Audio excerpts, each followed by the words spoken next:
మకరం వారికి కనుక చూసుకున్నట్లయితే మీకు పంచమ దశమాధిపతి అయినటువంటి శుక్రుడు అష్టమ స్థానంలో ఉంటున్నాడు. అంటే సంతానానికి కారకుడు, ఉద్యోగానికి కారకుడు, ఆకస్మిక సంఘటనలకు కారకుడు అయ్యాడు ఇక్కడ. మరి ఈ యొక్క గ్రహస్థితి ఇలా ఉన్నందుకు మీకు జూలై 5వ తేదీ నుంచి ఆగస్టు 1వ తేదీ వరకు 2 గ్రహాల కలయిక ఉంటుంది సింహరాశిలో అష్టమ స్థానంలో. దీనివల్ల మీకు కలిగేటువంటి ఫలితాలు ఏమిటి, ఏ దేవతా ఆరాధన చేయాలి, ఎటువంటి విషయాల పట్ల మీరు జాగ్రత్తగా ఉండాలి అనేటువంటి అంశాలు చెప్తుంది నేనైనప్పటికీ చెప్పిస్తుంది సాక్షాత్ లలిత అమ్మవారిగా భావిస్తూ ఆ లలితాంబిక అమ్మవారి యొక్క అనుగ్రహం మీకు పరిపూర్ణంగా కలగాలని మనస్ఫూర్తిగా కోరుకుంటూ, ఇక్కడ మకరం వారికి పంచమ స్థానం అంటే సంతానం.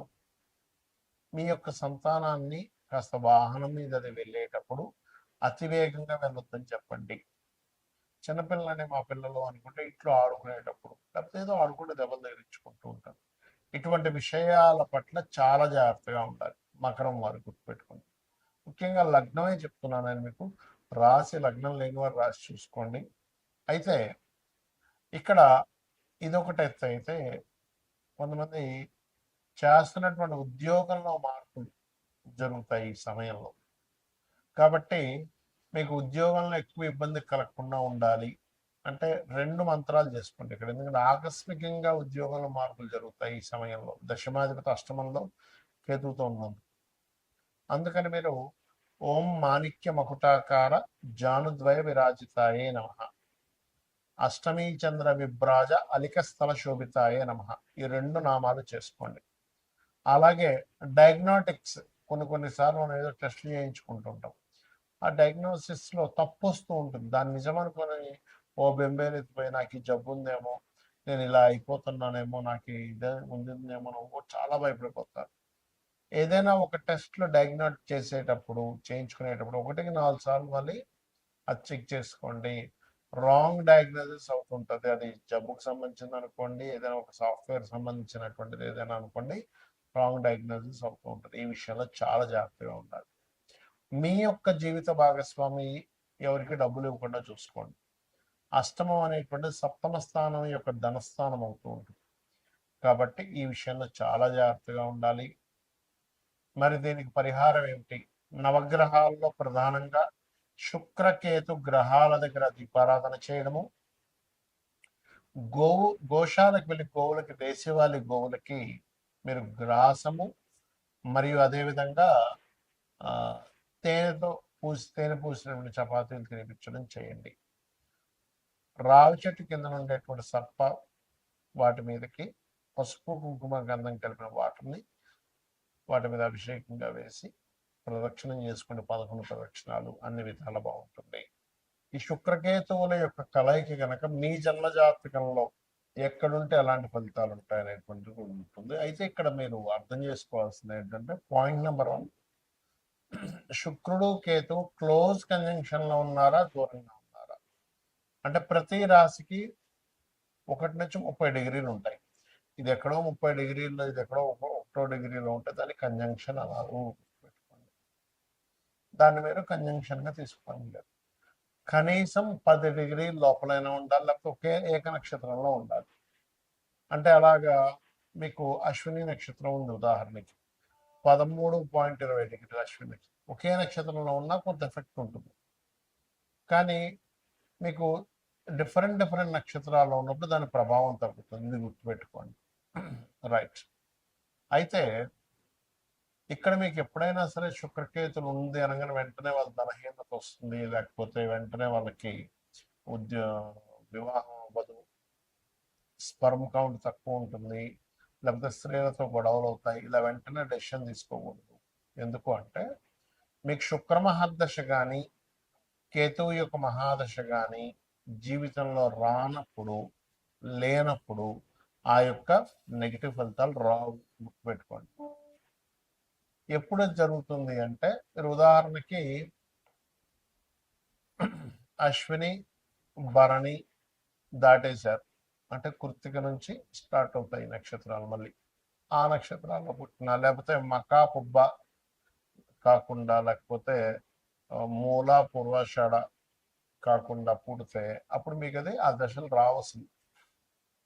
ఎప్పుడో 90 ఏళ్ళకి వస్తుంది. అప్పుడు 90 ఏళ్ళకి 90 ఏళ్ళకి 100 ఏళ్ళకి వచ్చేటువంటి ఆ యొక్క మహాదశ వల్ల మీకు పెద్దగా ఎఫెక్ట్ అనేటువంటిది ఉండదు, గుర్తుపెట్టుకోండి. కాబట్టి ఈ ఈ యొక్క విషయం చూసుకోవాలి. సరే, క్లోజ్ కంజంక్షన్లో ఉందండి, మాకు ఆ మహాదశలు కూడా వచ్చాయి, ఏమిటి పరిస్థితి? ఇక్కడ మీకు లగ్నం నుంచి 12 భావాల్లో క్లోజ్ కంజంక్షన్లో ఉంటే ఈ ఫలితం వస్తుంది, ఆ మహాదశ అంతర్దశలు వస్తాయి. లగ్నంలోనే ఉందనుకోండి, అప్పుడు మనిషి ఒక తెలియని ఒక విరక్తి భావంలో అతని లైఫ్ వెళ్తూ ఉంటుంది. అంటే ఏమిటి? పెద్దగా దేని మీద ఇంట్రెస్ట్ లేకపోవడం. ఎందుకంటే శుక్రుడు అంటే భోగాలు, కేతు అంటే కటింగ్. భోగాల మీద పెద్దగా ఆసక్తి లేనటువంటి జీవితాన్ని గడుపుతూ ఉంటాడు. కాకపోతే అతను అదే జీవుడు కనుక లక్ష్మీ గణపతి ఆరాధన, అమ్మవారి యొక్క ఆరాధన కనుక చేస్తూ ఉంటే ఖచ్చితంగా బాగుంటుంది. అవన్నీ కూడా తొలగిపోతాయి. అదేవిధంగా 2వ స్థానంలో ఉంది ఈ కాంబినేషన్, అంటే శుక్రుడు కేతు కలయిక 2లో ఉందనుకోండి, క్లోజ్ కంజంక్షన్లో మీకు ఆ మహాదశలు అంతర్దశలు నడవాలి. అయితే ఇక్కడ మహాదశ ఎప్పుడో ఉన్నా, లేకపోతే మహాదశలు అంతర్దశలు అయిపోయినా కూడా దీని ఫలితం పెద్దగా రాదు. ఉన్నప్పుడు మీకు ధనస్థానంలో ఉంది కాబట్టి ధన విషయంలో ఆ యొక్క పర్టికులర్ ఇయర్స్లో, ఆ యొక్క సమయాల్లో ధనం ఎవరికైనా ఇచ్చేటప్పుడు కానీ తీసుకునేటప్పుడు కానీ చాలా జాగ్రత్తగా ఉండాలి. కుటుంబ సభ్యులలో స్త్రీలతో కొద్దిగా జాగ్రత్తగా వహించాలంటే వాళ్ళతో మాట్లాడేటప్పుడు కానీ ఏదైనా సరే కాస్త ఈ యొక్క విషయాల పట్ల జాగ్రత్త వహించాలి. ఇక 3వ భావంలో ఉందనుకోండి శుక్రకేతులు క్లోజ్ కంజంక్షన్ మహాదశ అంతర్దశ వచ్చేటప్పుడు మీరు సిబ్లింగ్స్తో లేకపోతే మధ్యవర్తిత్వంగా ధనం ఇచ్చే విషయంలో ఒక్కోసారి మనం మీడియేటింగ్ చేస్తూ ఉంటారు. అటువంటి విషయాల పట్ల ఇబ్బంది వస్తుంది, గుర్తుపెట్టుకోండి. అలాగే 4వ భావంలో ఆ సమయంలో మీరు వాహనం కానీ గృహం కానీ కొనుక్కోకూడదు, మీ పేరు మీద కొనకూడదు. సర్వసాధారణంగా కేతువు 4లో ఉండి శుక్రుడితో ఉంటే వీళ్ళ పేరు మీద అసలు సైకిల్ కూడా ఉండకూడదని చెప్తాను నేనైతే. ఎందుకంటే వాహనము గృహము వచ్చినప్పటి నుంచి వీళ్ళ కష్టాలు ప్రారంభం అవుతాయి, మళ్ళీ అవి అమ్మేసేదాకా కష్టాలు పోవు.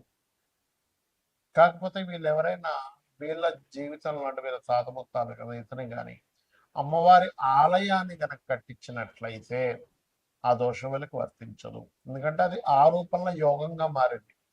కొన్ని పనులు మనం చేసేటువంటి యోగంగా మారుతాయి, కొన్నిసార్లు దోషంగా మారుతూ ఉంటాయి. పంచమంలో ఉన్నాడు, ఉదాహరణకి ప్రేమ వ్యవహారాల విషయంలో జాగ్రత్తగా ఉండాలి. అంటే లవ్ అఫైర్ వల్లే వీళ్ళ మనసంతా పాడవడం కానీ వీళ్ళ డిస్టర్బెన్సెస్ అవడం కానీ జరుగుతూ ఉంటుంది.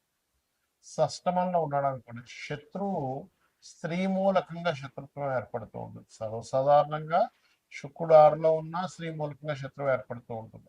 కాకపోతే కేతువుతో ఉన్నప్పుడు మరింత ఎక్కువ ప్రభావం చూపిస్తూ ఉంటుంది. దీన్ని ఒక రకమైన సర్పదోషం కూడా అంటూ ఉంటారు. దీనికి మీరు మన రావి చెట్టు కింద ఉండేటువంటి శుక్రకేతు గ్రహాల దగ్గర, అంటే శుక్రకేతు గ్రహాల దగ్గర దీపారాధన, రావి చెట్టు కింద ఉండేటువంటి సర్పాలకి పసుపు కుంకుమ గంధం కలిపిన వాటర్ని కలిపి వేయడం కూడా మంచిది. ఇక సప్తమంలో ఉంది, వ్యవహారాల విషయంలో ఇబ్బందులు వస్తాయి, దూరంగా ఉండడం. సమ్ టైమ్స్ ఒక్కోసారి ఏమవుతుందంటే సప్తమాధిపతి బాగున్నాడు అనుకోండి, అప్పుడు దూరంగా ఉండడం, ఈయనేదో విదేశాలు వెళ్ళడం, లేదా ఆ అమ్మాయి ఏదో విదేశీ ఛాన్సెస్ రావడం, ఇలా ఎడబాటు ఉంటుంది. అష్టమంలో అనుకున్నట్లయితే శుక్రకేతువులు తాతగారి ఆస్తి విషయంలో ఇబ్బందులు ఉంటాయి, తాతగారి ఆస్తులు తీసుకోకూడదు. భాగ్యంలో ఉంటే తండ్రి గారు మంచి భక్తి మార్గంలో వెళ్ళడం జరుగుతూ ఉంటుంది, లేదా తండ్రి గారితో అప్పుడప్పుడు ఎడబాటు ఉండడం జరుగుతుంది, లేదా తండ్రి గారికి కొన్ని మ్యారిటల్ ఇష్యూస్ జరిగి ఉంటాయి, ఇలాంటివి జరుగుతూ ఉంటాయి. దశమంలో ఉంటే చేసే ఉద్యోగంలోనే ఏదైనా శ్రీమూర్తితో ఇబ్బంది రావడము, ఏకాదశంలో ఉంటే కొంత ఫ్యాషన్ రిలేటెడ్ సంబంధించిన వ్యాపారాల వల్ల ఇబ్బంది రావడము, 12వ స్థానంలో ఉంటే తండ్రి గారి ఆస్తి తీసుకోకూడదు. ఇక్కడ అష్టమంలో ఉంటే తాతగారి ఆస్తి, 12లో ఉంటే తండ్రి గారి ఆస్తి విషయంలో దోషం ఉండడం, లేదా ఆగ్నేయ దోషాలు ఉండడం. సర్వసాధారణంగా వాస్తుపరంగా కూడా చూసుకుంటే ఆగ్నేయ సంబంధించిన దోషాలు ఉంటాయి.